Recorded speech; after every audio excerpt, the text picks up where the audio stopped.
This is going to be about the onshore and offshore relationship of the CNY and the CNH. The CNH is the offshore version of the CNY, and it has increasingly become important to the foreign exchange markets. That's where the volume of trading has been. The onshore renminbi and the offshore renminbi have very different roles to play. One, you can buy things only in China with. The other, you can buy things somewhat in China, but mostly it is a store of asset value, and it has become the de facto financial currency unit. So I look at the CNH against the CNY very much like being an old guy with gray hair. You got to go back to things like South Africa or the Belgian and Luxembourg relationships, where there was a commercial franc and a financial franc, or a commercial rand and a financial rand. The capital differences between flows of capital in and flows of capital out versus things that drive trade and the price of goods that are spent onshore have to be separated in an economy that's just beginning to grow. This gets to the heart of the IMF advice and the general wisdom of the global authorities as they give advice to how China does this incredible shift from being an agricultural to an industrial to a technology, a service-driven economy. And making that change as quickly as they have in less than 50 years in their target is going to be, one of the modern wonders of economics. Already, China should get a lot of credit for lifting as many people from $2,000 a day subsistence to over $6,000 or $7,000 a day, with many people making multiples of that. They've lifted and created a middle class that is the largest in the world. And this is something that I think gets lost when we discuss currencies, but it becomes really important when you start talking about capital flow and about the future of whether China should be a reserve currency. These people that are middle class in China have savings, they intend to save, and they want to invest.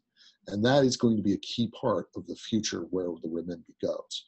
So, the renminbi onshore versus offshore, in my mind, is just a construct to get them feeling, the authorities feeling safer and safer in mixing the two, just as South Africa and Belgium eventually did, and eventually led to an open capital account.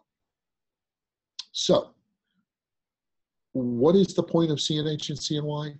Well, you can see that the development of the CNH has been a steady and thoughtful inclusion of many, many countries. So originally, the only place that you could trade offshore renminbi was in Hong Kong. And then they included Singapore and London, and then they included Taiwan. Then they included New York, Canada, Switzerland, and now you can see that we've had a period of time where all the major financial centers in the world have the ability to trade the CNH. This is important because it led to the stability, allowing comfort on the Chinese side that the capital account porousness necessary to be included in the SDR and to move towards being a reserve currency was not going to destabilize the capital flows to the point where there was a crisis. The HIBOR rate is the way that this mechanism, the CNH, is controlled and monitored. And increasingly, it's clear that the authorities in China pay specific attention to the CNH rate as much as they look at the CNY rate against the dollar and against many of these currency pairs, which really makes it a far more complicated intervention game, which is important to those that trade for carry or other foreign exchange factors outside of politics or big macro thoughts. The outflow of capital is going to be monitored and viewed in the CNH lens. And that's a very important concept to grasp when we talk about what the CNH is and why it plays a role in CNY. As people raise capital in renminbi offshore, that is going to add comfort to allowing more porousness in the onshore. So one of these points that comes across is the dim sum bond market. It allows foreigners to basically invest in CNH assets. And that bond market started, basically in 2010 with Hong Kong, and it's become, bigger and bigger and more real. It's recently taken a little bit of dip because the devaluation of the renminbi against the dollar made the certainty that this was a no-brainer, i.e. you were issuing debt and the currency was going to continue to strengthen, less clear. Now, there's a couple of points to make about this. The offshore renminbi deposit market is far larger than any of the things that people can do with the CNH. And it makes clear that the banks are, leaving money offshore, not reinvesting it onshore, partially because of fears of further devaluation, partially because they are thinking that there's going to be more and more demand for financing in the renminbi offshore, which I think is an accurate part of the overall picture and goal of the authorities to make the currency a real reserve currency, a real trade international settlement currency. I know I'm going very quickly. I hopefully haven't confused everyone here. So part and parcel of this CNH-CNY relationship is the SDR, which we mentioned before, but I think it's important to see and not overstate the role of the yuan in this marketplace. So it is the third currency. The dollar is, in the big scheme of things, is still 42% essentially. The euro is 31%, and the renminbi is 11% in the SDR. And then you have the Japanese yen and the British pound.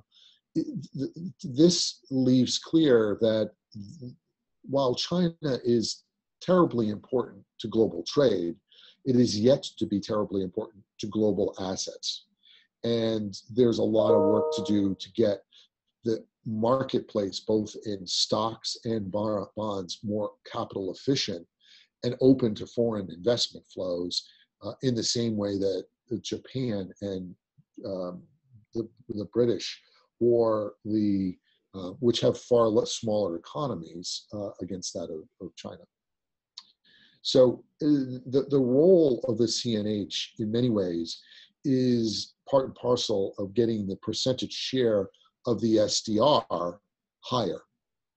And if we just stay where we are in this basis of where the offshore investors can put money into China with the RQF2, or that the number of deposits offshore remain higher than the bond markets, then this share of the SDR is actually going to have to go down in the next revisiting. And I don't think that's what the authorities want. So if anything, they want to be as big as the dollar, as big as the euro. And in order to get there, you're going to have to see the RQF relationships grow and the dim sum bonds market grow to make that a reality.